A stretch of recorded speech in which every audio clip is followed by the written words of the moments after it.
Film diawali dengan memperlihatkan sebuah keluarga yang harmonis. Sang suami yang menjadi tokoh utama dari film ini bernama John, sedangkan istrinya bernama Lara. Mereka berdua dikaruniai seorang putra bernama Luke. Dan pagi itu seperti biasa mereka sedang sarapan bersama sebelum berpencar untuk melakukan aktivitas masing-masing. Namun sebelum Lara pergi ke kantornya, ia menyadari kalau di jaketnya terdapat noda darah. Dan di saat yang sama, tiba-tiba pintu mereka didobrak oleh polisi. Dan Lara dituduh telah membunuh atasannya. This is my house. Barbara? Yes. 3 tahun sejak Lara dijebloskan ke dalam penjara, kini usia putranya sudah mulai masuk sekolah dasar. Namun akibat insiden 3 tahun lalu, Luke masih saja mengalami mimpi buruk. Hampir tiap malam John berusaha menghibur putranya. Singkat cerita, keesokan paginya mereka berdua pergi ke penjara tempat di mana Lara ditahan. Akibat terpisah jarak untuk waktu yang cukup lama, membuat Lara kehilangan perhatian dari putranya sendiri. Setiap ketemu, ia terlihat acuh bahkan tak mau ngobrol sama sekali. Namun, John sebagai suami selalu bisa menghibur istrinya. Ia bahkan mengabadikan berbagai momen saat anaknya masuk sekolah agar Lara tak merasa tertinggal. John juga menyampaikan kalau saat ini ia sedang berusaha mengajukan banding untuk kasus istrinya, bahkan sampai menyewa beberapa investigator swasta untuk mencari bukti baru demi membuktikan kalau Lara tak bersalah.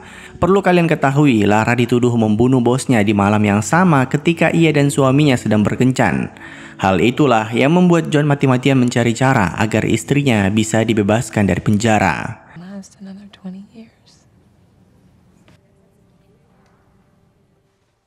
Malam itu, John kembali membaca kronologi kematian bos Lara berdasarkan keterangan saksi, di mana sebelum pergi makan malam dengan John, Lara sempat adu mulut dengan bosnya. Lalu ketika di parkiran, Lara dituduh memukul bosnya menggunakan sebuah tabung pemadam kebakaran. Salah satu rekan kerja Lara menyaksikan bosnya sudah terkapar ketika mobil Lara keluar dari parkiran. Sedangkan Lara sendiri bilangnya malam itu saat ia akan menuju parkiran, dirinya tak sengaja bertabrakan dengan orang asing yang ia yakini sebagai pelaku sebenarnya. Makanya ada noda darah di punggung jaketnya. Namun sampai saat ini polisi tak mempercayai keterangannya karena semua bukti di TKP, mulai dari sidik jari sampai keterangan saksi, semuanya menunjukkan kalau Lara lah pelakunya.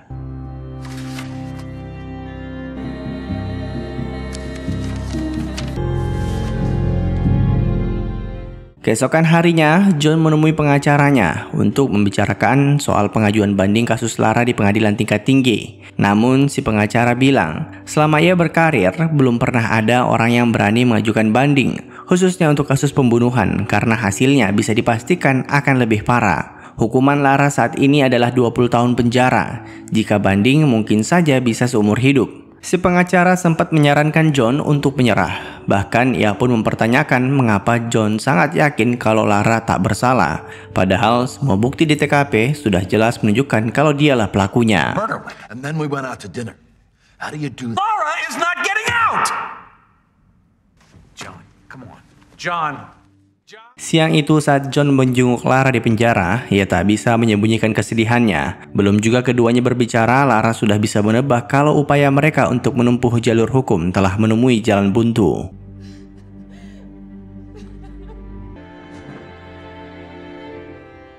Tiga tahun belakangan, John tak membesarkan putranya sendirian. Kedua orang tuanya selalu ada untuk membantunya menjaga Luke. Setiap malam, John juga selalu membacakan surat-surat istrinya agar Luke tak merasa ditinggalkan oleh ibunya. Oh iya, John ini adalah seorang dosen. Dan malam itu, saat ia sedang memeriksa tugas muridnya, ia diberitahu kalau Lara sedang dilarikan ke IGD. Hampir saja ia mati akibat percobaan bunuh diri. Sedihnya lagi, saat akan dijenguk, ia sempat dihadang oleh para polisi. Untung saja dokter di rumah sakit itu cukup baik dan membiarkan John menemani istrinya. But what is it about? Situasi ini membuat John semakin terpuruk. Ia tak bisa hidup tanpa istrinya. Makanya ia mulai mencari referensi bagaimana cara kabur dari penjara. Singkat cerita, ia akhirnya menemukan seorang pria bernama Damon yang berhasil kabur dari penjara sebanyak 7 kali. Keduanya bertemu di sebuah bar, dan Damon langsung membagikan pengalamannya. Untuk kabur dari penjara, seseorang hanya butuh menemukan kunci dari setiap lapisan pengamanan. Setiap penjara memiliki rutinitasnya masing-masing, dan jika John berhasil menganalisanya, pasti ia akan menemukan celah untuk kabur. Namun setelah berhasil keluar dari jeruji besi, ia juga harus mempertimbangkan jalur pelariannya dan kemana ia akan kabur. Untuk bertahan hidup setelah kabur, seseorang membutuhkan identitas baru, dan itu semua membutuhkan biaya yang tidak sedikit. The police can have the center of the city sealed tight in 50 secondary roads. They won't have your photograph yet. Need a passport, a driver's license, a social... 5-6 years, you run out of money. Tapi yang terpenting di antara itu semua adalah apakah John memiliki nyali yang kuat untuk melewati semua rintangan yang akan datang. Tak menutup kemungkinan ia akan dihadang oleh para penegak hukum dan hanya mempunyai 2 pilihan, antara ditangkap atau kabur dengan melepaskan tembakan. Damon kemudian mengungkapkan bahwa setelah sekian lama ia berhasil kabur dari penjara, dirinya memutuskan untuk menyerahkan diri karena tak sanggup hidup dalam perasaan was-was. Jadi pertanyaannya, apakah John sanggup? I gave myself up. Seeing your parents again. Can you kill a god? Singkat cerita, 3 bulan setelah pertemuannya dengan Damon, John mulai merencanakan jalur pelarian untuk istrinya. Dimulai dengan memperhatikan semua rutinitas di sekitar gedung penjara. Semua itu ia lakukan untuk mencari celah. Tapi perlu diingat, sejak awal penjara tempat Lara ditahan adalah salah satu yang memiliki sistem pengamanan paling ketat di negara Amerika. Makanya John sampai naik heli demi melihat dari jauh apakah ada jalur untuk kabur, bahkan jika harus lewat atap gedung. Oh iya, untuk biaya pelarian juga tak sedikit. Makanya John segera mengiklankan rumahnya.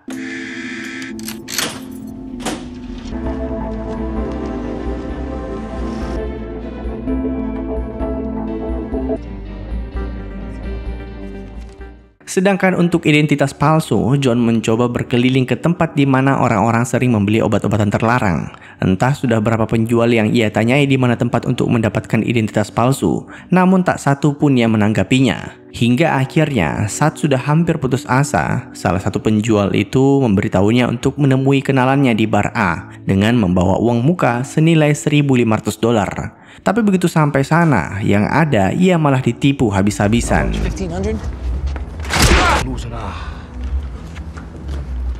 Wajah John yang penuh memar tentu membuat kedua orang tuanya mulai khawatir. Jangan sampai ia mencoba melakukan hal gila sejak istrinya di penjara. Tapi tentu saja, walaupun sudah ditipu sedemikian rupa, tak membuat John menyerah untuk mencari cara agar istrinya bisa dibebaskan. Setiap malam ia kembali berkeliling untuk mencari orang yang bisa membuatkannya identitas palsu. Hingga akhirnya tekadnya membuahkan hasil. Tak lama kemudian seorang pria mengikutinya hingga ke rumah. Awalnya John pikir ia adalah salah satu preman yang memukulinya kemarin. Namun ternyata sebaliknya. Ia menawarkan jasa yang John butuhkan. Tapi tentu saja dengan biaya yang tak sedikit.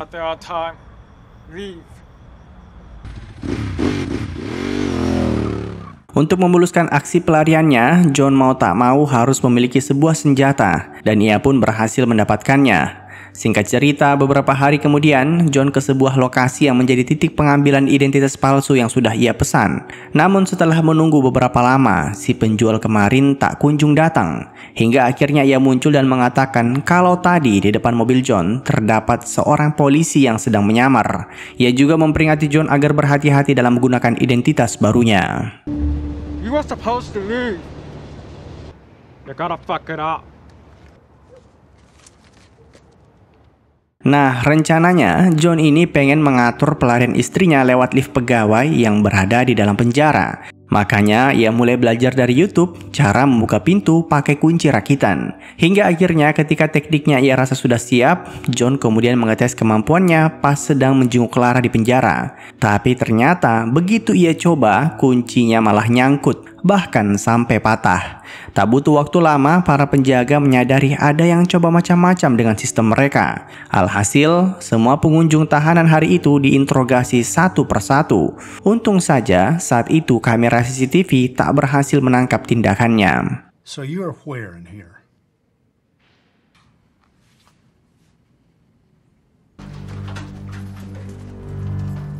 Saking gugupnya, John sampai muntah akibat aksi tadi.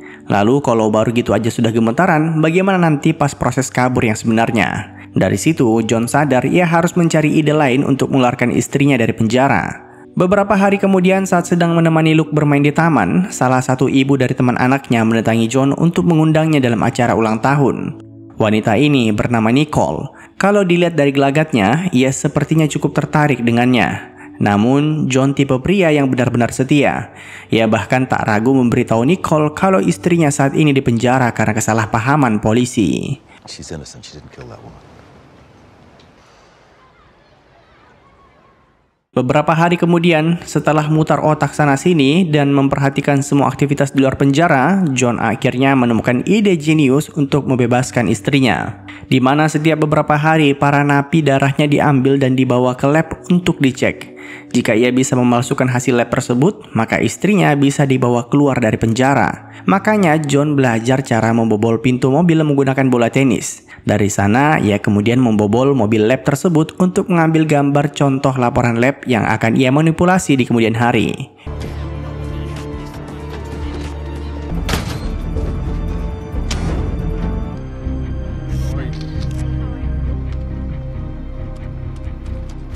Namun ia harus kembali menghadapi rintangan baru, di mana dalam 3 hari ke depan istrinya akan dipindahkan ke penjara yang lain. Dan tentu saja jika itu terjadi maka sia-sialah semua usahanya. Masalahnya sampai saat ini rumahnya belum juga laku. Jadi kalau mau kabur bakal nggak ada modal. John yang nekat kemudian terbersit ide untuk merampok bank. Ia kemudian menitipkan putranya di rumah orang tuanya. Lalu dari sana ia bersiap-siap untuk merampok. Namun saat sudah sampai depan bank, John mengalami dilema yang luar biasa. Dan akhirnya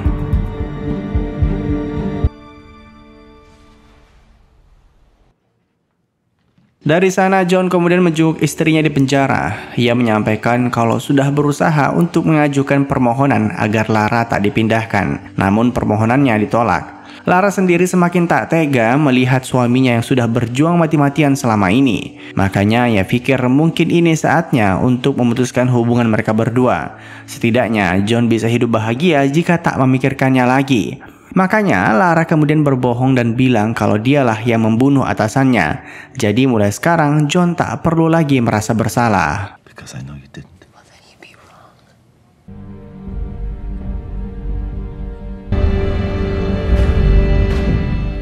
Tapi John memang suami sejati. Bukannya pergi, ia malah minta kembali dipertemukan dengan istrinya.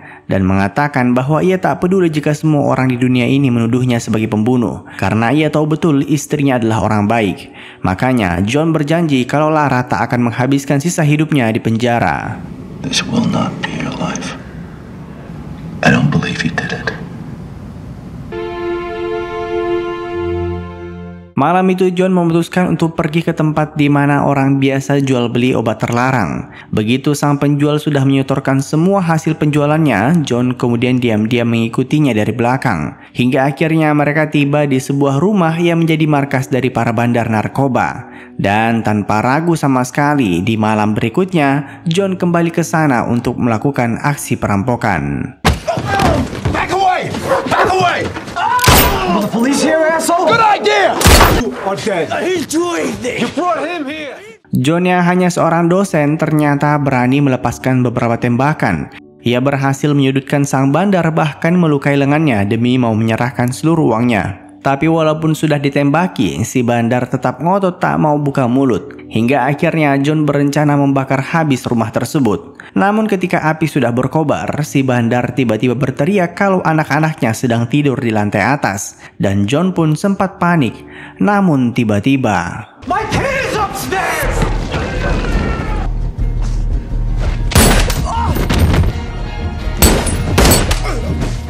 John berhasil menemukan satu tas penuh uang. Ia pun berencana kabur dari sana. Namun salah satu bandar yang sekarat tak berhenti meminta bantuannya. Dan John pun tak tega untuk meninggalkannya. Akhirnya dengan terburu-buru John membawanya ke rumah sakit. Namun di pertengahan jalan si bandar itu menghembuskan nafas terakhirnya.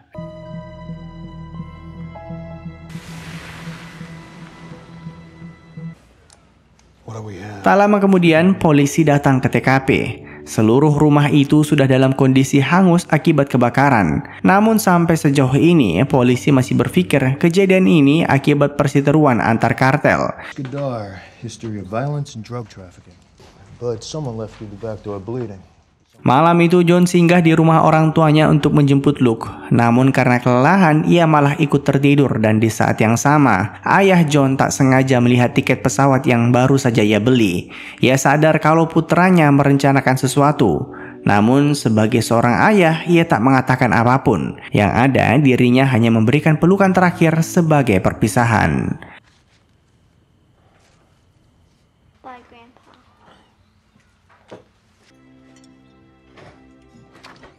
Tibalah hari yang ditunggu-tunggu. Sejak pagi, John sudah mulai mengeksekusi rencananya, seperti menyewa mobil sampai dengan mengemasi seluruh barang-barang yang akan ia bawa pindah. Salah satu hal yang unik adalah John menulis angka 15 dan 35 di lengannya. Dari sana, ia kemudian pergi ke lab tempat darah para napi biasa diperiksa. John kemudian memutuskan seluruh kabel telepon di sana. Begitu berhasil, ia kemudian mengikuti mobil yang membawa surat hasil lab Lara. Begitu mobil itu singgah, John langsung menyusup ke sana untuk mengubah isinya.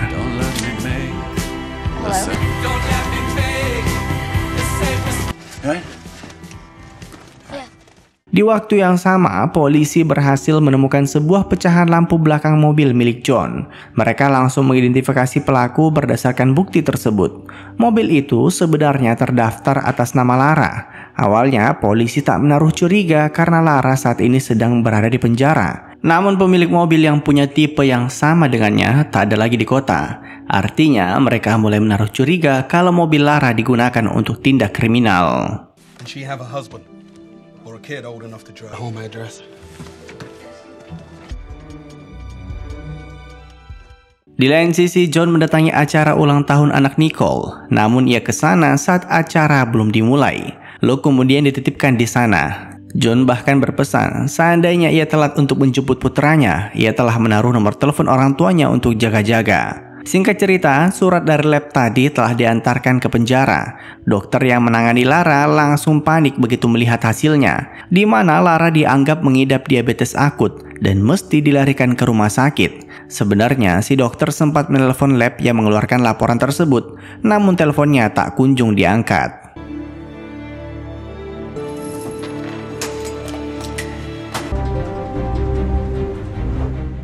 Sejak Lara keluar dari penjara, John sudah mengikuti ambulansnya dari belakang. Namun di waktu yang sama, polisi yang menyelidiki kasus John juga saat ini sedang mendatangi rumahnya. Si polisi semakin curiga ketika ia menemukan dinding rumah John penuh bekas kertas dan menduga kalau ia sedang merencanakan sesuatu. Begitu tahu kalau Lara saat ini sedang dilarikan ke rumah sakit, si polisi langsung paham kalau John sedang mengatur rencana pelarian. Tapi itu semua sudah terlambat. Have him call the escort vehicle. Tell him we'll meet him at the hop. Hands where I can see him. John. Lara sendiri sempat menolak untuk diajak kabur. Namun John bilang semua sudah terlanjur. Jika Lara tak kabur sekarang, maka putra mereka tak akan pernah melihat kedua orang tuanya lagi. Mendengar hal itu, ia pun sepakat untuk mengikuti rencana suaminya.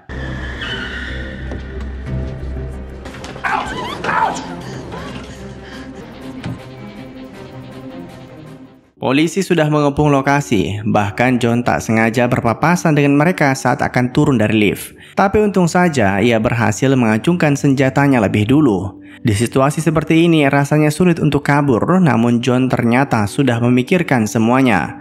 Di mana ia berhasil mengecoh polisi dengan menaruh pakaian gantinya di lantai yang berbeda dengan tujuannya. Lalu ia juga sudah memetakan jalur pelariannya, sehingga berhasil keluar dari sana tanpa kendala. Tak sampai sana, John bahkan sudah menyiapkan baju ganti, percis dengan yang dipakai dengan para supporter bola yang sedang berlalu lalang di luar gedung.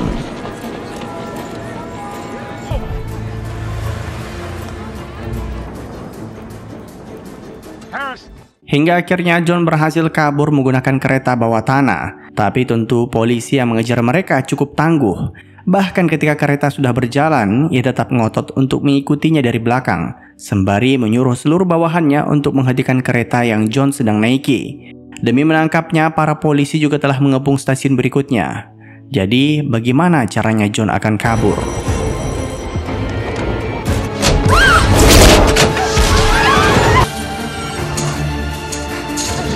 Ternyata semalam ia telah memotong pagar besi di sebuah tempat parkir yang berseberangan dengan rel kereta. Di parkiran itu juga terdapat mobil yang John sewa. Polisi tak menyangka sama sekali kalau John berhasil kabur dengan cara demikian.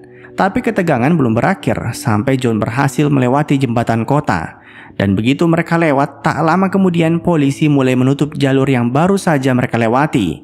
Ternyata tulisan 15 dan 35 di lengan John menunjukkan waktu yang dibutuhkan polisi untuk melakukan lockdown. 15 menit pertama, polisi akan mengepung radius 5 km dari TKP. Sedangkan 35 menit berikutnya, jika polisi tak berhasil menemukan John, maka mereka akan melakukan pemeriksaan di perbatasan antar kota. 6. Find out where he is. Dari sana, John kemudian pergi menjemput putranya. Tapi begitu sampai di sana, ternyata acara ulang tahun itu berpindah lokasi. Seluruh anak dibawa ke kebun binatang. Masalahnya, waktu John sangat terbatas. Di lain sisi, polisi mulai mencari petunjuk apapun untuk bisa menemukan keberadaan John. Dan akhirnya mereka berhasil menemukan kertas-kertas planning yang John buang di tong sampah.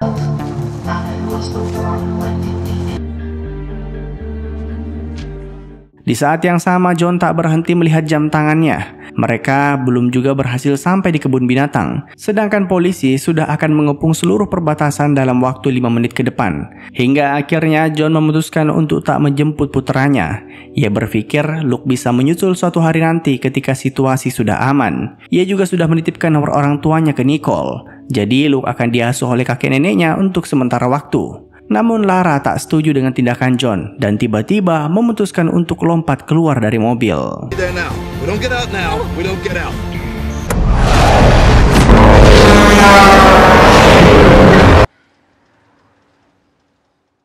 Kaget bukan main, mereka kemudian berhenti sejenak untuk menenangkan diri. Di sini ini, John mau tak mau akhirnya mengikuti kemauan istrinya. Mereka kemudian tetap singgah di kebun binatang untuk menjemput Luke. Singkat cerita, mereka berhasil tiba di sana untuk menjemput putranya. Namun sekarang, polisi sudah berjaga di perbatasan. Akhirnya, John memutuskan untuk pergi ke stasiun kereta. Tapi sesampainya di sana, John malah berbincang dengan seorang lansia. Dan singkat cerita, habis dari stasiun kereta, John tetap ngotot untuk melewati perbatasan menggunakan mobil. Tapi anehnya, begitu diperiksa, mereka berhasil lolos. Karena ternyata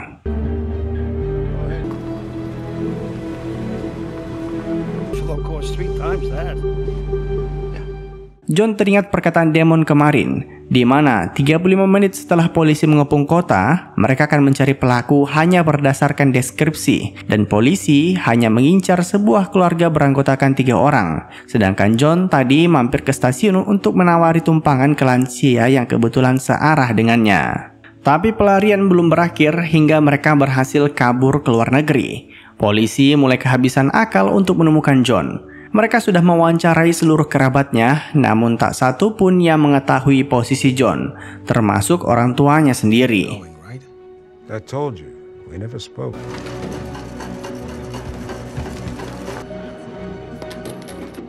Sedangkan John saat ini sudah sampai di bandara dan siap-siap untuk melewati pos imigrasi. Dan tahap inilah yang paling ia khawatirkan. Belum lagi identitas palsu yang ia gunakan belum pernah diuji keasliannya. Untung saja saat itu terjadi, foto mereka belum masuk data Interpol. Hello.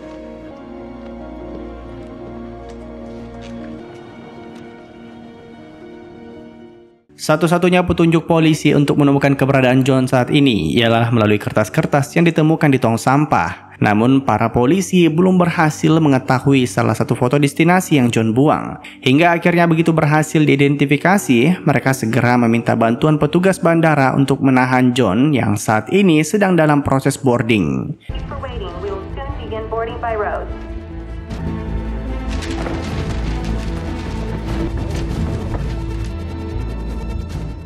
Namun sampai akhir, anehnya para petugas bandara tak berhasil menemukan John di rute penerbangan menuju Haiti. Jadi kemana John sebenarnya? Ternyata sejak awal John sengaja membuang salah satu sampah kertasnya di tong sampah sekitar rumahnya, sedangkan sisanya ia buang di tempat lain.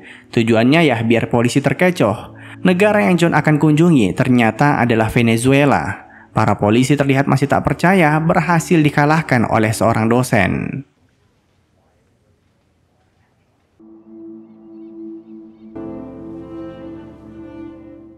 Di antara polisi yang mengejar John, ada satu yang tak bisa melupakan Lara, karena dialah yang menyelidiki kasus pembunuhannya. Melihat tindakan John yang sangat yakin kalau istrinya tak bersalah, membuatnya kembali mendatangi lokasi di mana bos Lara dibunuh. Ia mencoba kembali mensimulasikan bagaimana jika perkataan Lara benar, di mana malam itu ada orang asing yang membunuh bosnya, dan Lara kebetulan menyentuh tabung gas yang menjadi alat pembunuhan karena menghalangi jalur mobilnya. Lara juga tak menyadari jasad bosnya karena terhalang oleh mobil.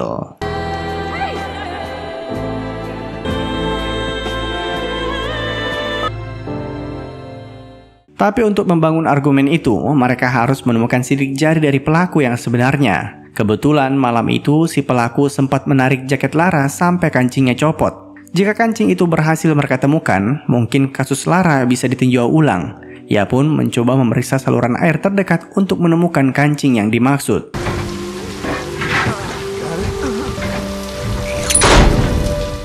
Yap, kancing itu ada di sana. Sayangnya tak berhasil ditemukan. Namun mau ditemukan atau tidak, John dan keluarga kecilnya saat ini sudah berbahagia di tempat yang baru.